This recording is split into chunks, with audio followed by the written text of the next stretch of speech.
question 130 of the Secunda Secundae. The topic for this video is presumption. I am Dr. Thibault. So when we're looking at the vices associated with magnanimity, magnanimity again is one of the parts of fortitude. The first one is presumption. Now we have three vices here that are excesses of magnanimity: presumption, ambition, and vainglory, and one which is a deficiency, which is pusillanimity. We like these Latin terms, translated to English, but still mostly Latin. So this one we are doing presumption. So first I thought, maybe look at the Baltimore Catechism, because we have this wonderful line of sin of presumption, and it's a violation of the first commandment of the 10 Commandments. So a person sins by presumption when he trusts that he can be saved by his own efforts without God's help, or by God's help without his own efforts. So this kind of something might have been talked about a lot before the Second Vatican Council, the sin of presumption, and it has also been a debate between Catholics and Protestants. This sin of presumption, and if anyone says, "I'm saved, I know I'm going straight to heaven," well, that is presumptuous, right? Because only God can make that happen, and you are presuming that God will make that happen. Well, how do you know? How do you really know that for sure? That would be a sin of presumption. So the Catholics have sometimes been mocked for this, but our approach is, no matter how saintly the person is in their own life, you don't presume that the person is in heaven. On the deathbed, the Holy Saint says, "Lord Jesus Christ, have mercy on me, a sinner." Right? It could have just come from confession. You could have lived a holy life. You still can never presume that you're going to heaven, because it's only through the mercy of God, right? Through the mercy of God. And to presume God's mercy would be a sin. So, in the present catechism, the modern catechism, we talk about two presumptions. One is the presumption of sin, sin of presumption, as in this format, where this idea that I don't need, I know I'm going to heaven. And this is maybe the big challenge of today. I know I'm going to heaven. There's people who are very sure that I don't know if heaven exists, but if there is, I'm going to heaven. That would be presumptuous. That's the sin of presumption. The other side would be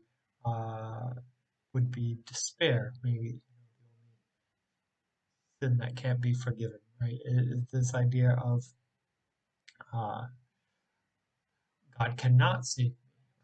Right? I'm so terrible, or whatever my life is. God does not have the ability to save me. Well, that is also presumptuous. It's presuming that you know something about God's mercy. So presumption is going beyond what you're capable of. God is capable of saving you, but you can never presume that God will save you. It's only by mercy. Dualism I think, is pretty good in the Baltimore Catechism. This idea that you cannot save yourself. God's mercy. But it's also presumptuous to assume, well, God will save me no matter what I do. Right? So it's working confidence, right? Faith with God that produces the better results. Faith with God, confidence, is part of magnificence. So that's that middle path. Now, presumption as a sin, getting into articles. There's only 2 articles, so some of this we can spend more time with, and it's still a short video. So, kind of a basic thing to say, but human reason follows divine reason. No kidding.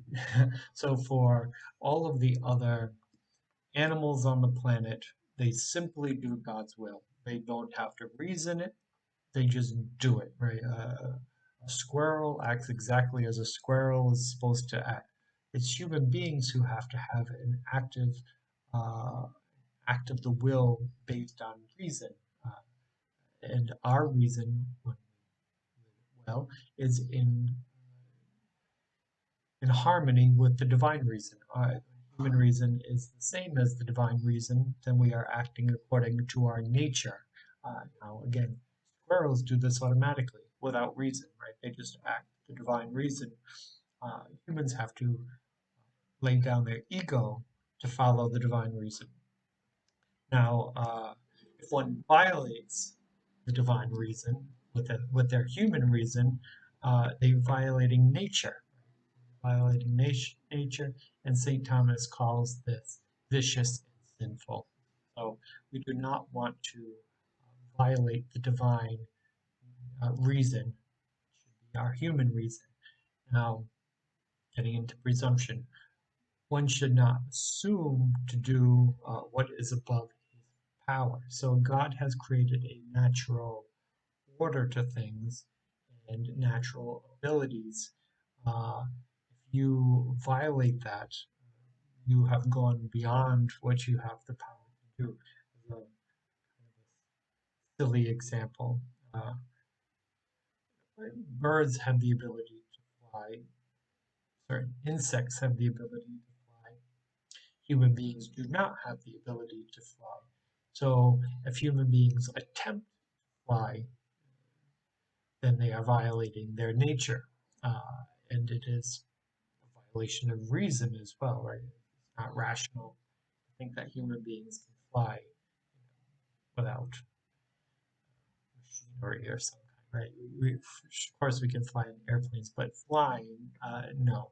Uh, that violates nature. So if one were to assume one can fly, it would be a violation of nature. Now, if you jump off of a building, the assumption that you can fly, the presumption that you can fly,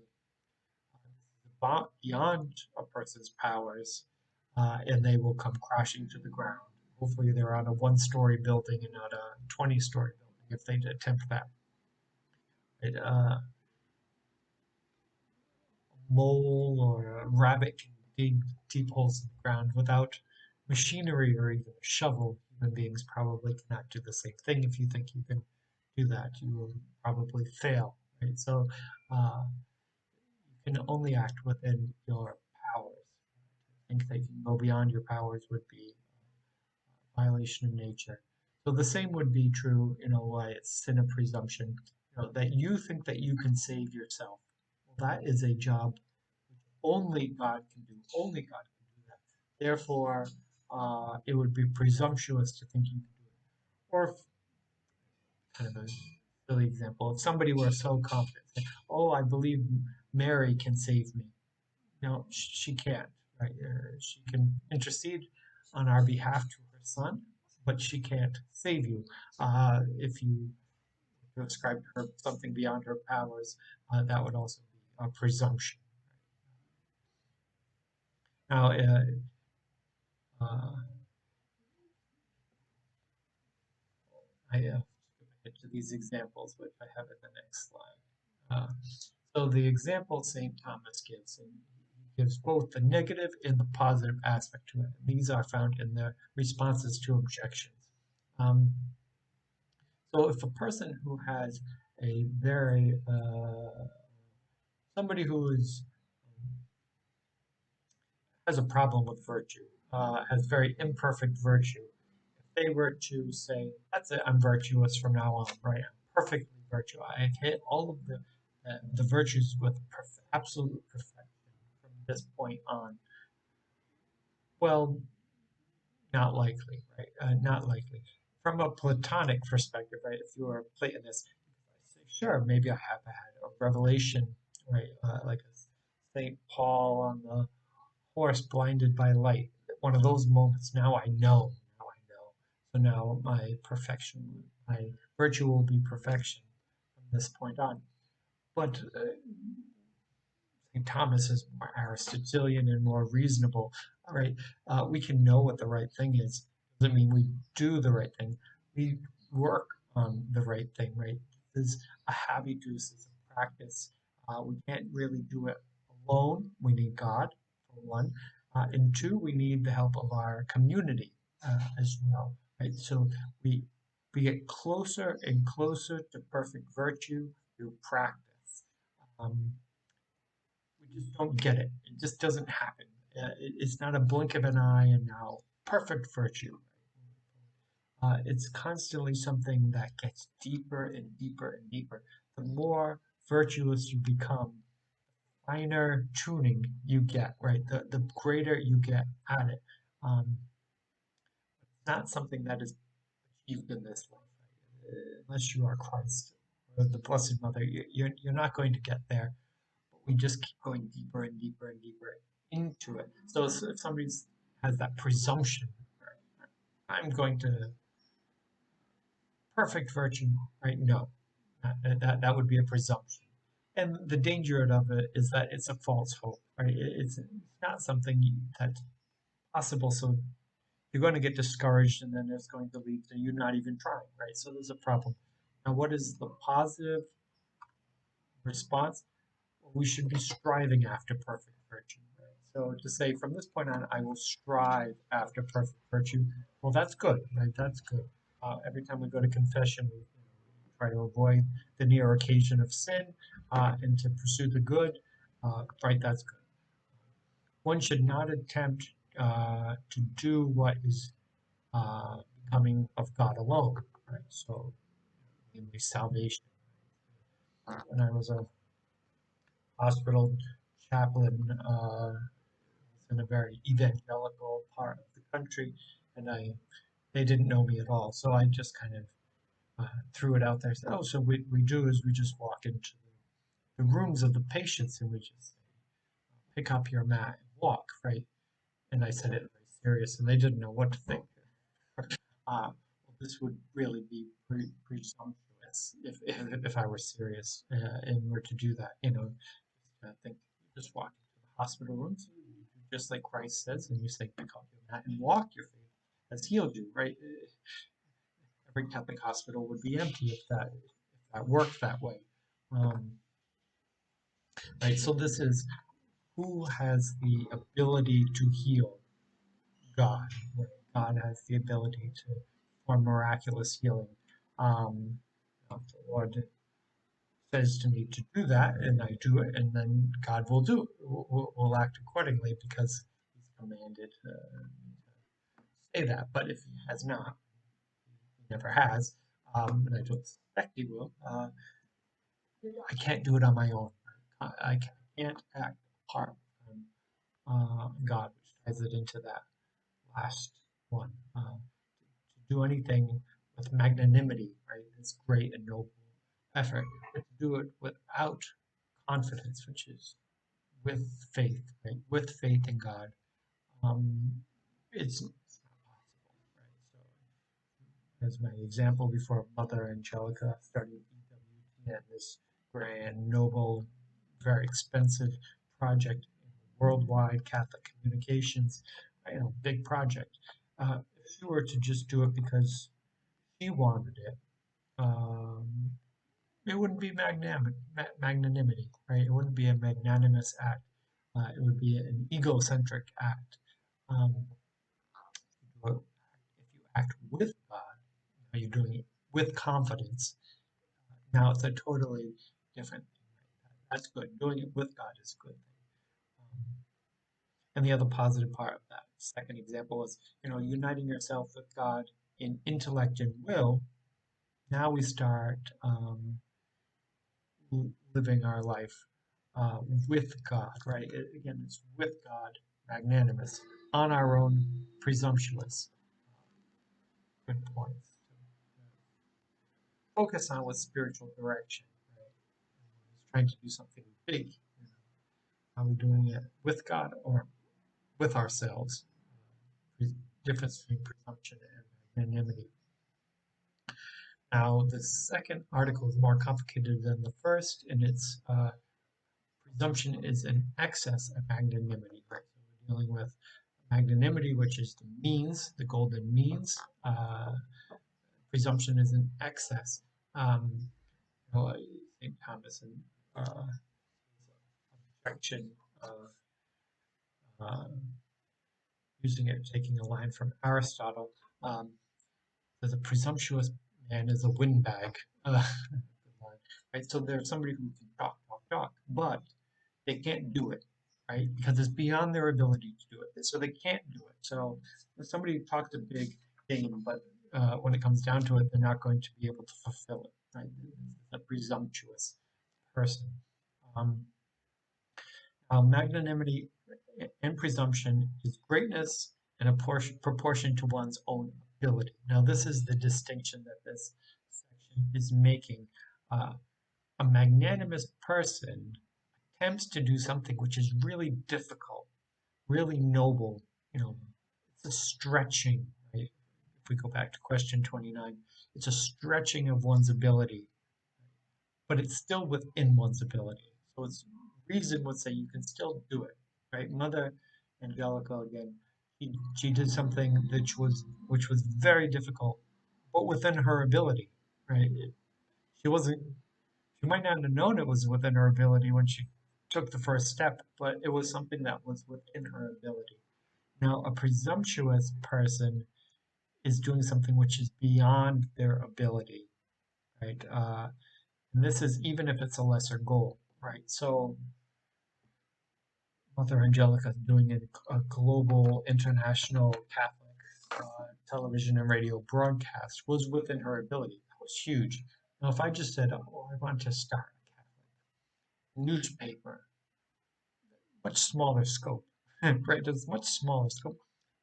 It might actually be beyond my ability to do it, right? So, whether it's presumptuous or magnanimous, it depends on the individual, not the act itself. It might be um, something fairly small, but some people don't have that much of an ability.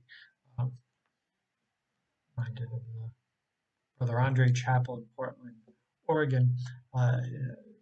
Came to the prayers of the faithful. A lot of handicapped people with mental and emotional handicaps would often go to daily mass there, and one of the guys would stand up and he would pray that he would have the ability to get the cap off of his shampoo off so that he could wash his hair, and he was very stressed out about that. Right? So his goals might have been fairly low for most people, but for him that was a big endeavor. So what might be presumptuous for him might be because driving a car might be presumptuous for him.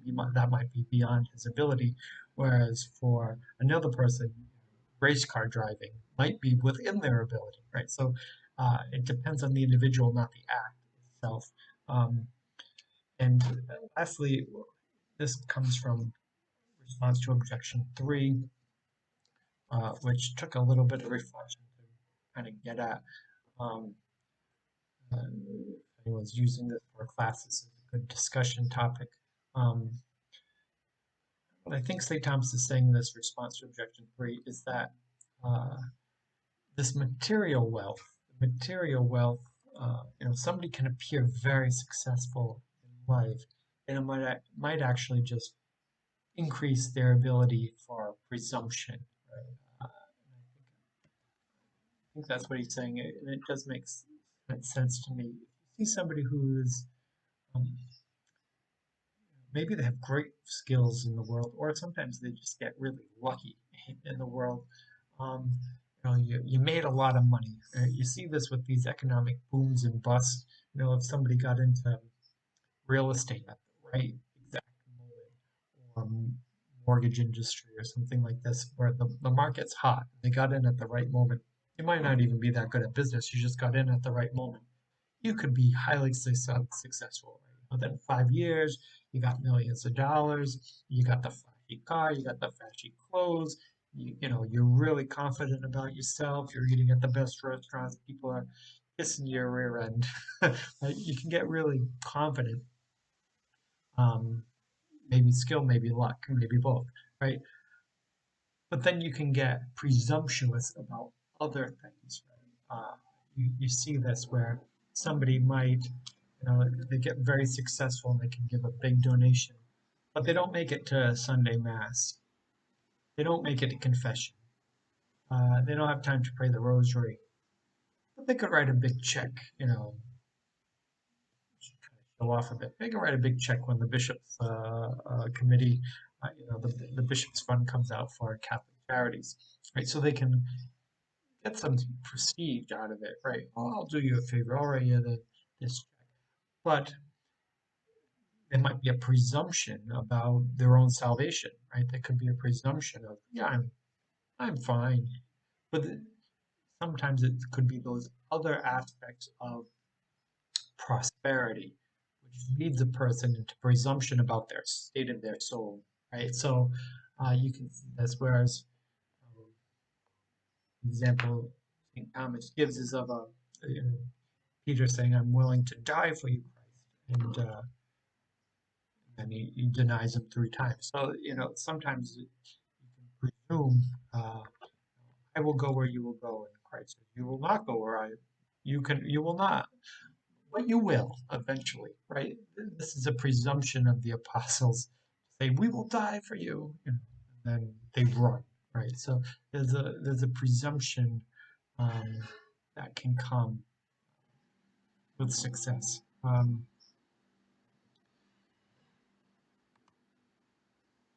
Conclusion again, only 2 articles, so it's a quick one. Presumption is a sin, and it's an excess of magnanimity. Think that they can go beyond what they can actually do. Kind of a bit of a balancing act, because you don't want to aim too low, but you can't go beyond. And some of that has to do with confidence in God. Maybe I can't do this, but maybe God with me working with God can be achieved. But it has to be within what is possible based on that individual. Which depends on each person, what is their abilities. So next we move on to ambition. Next question.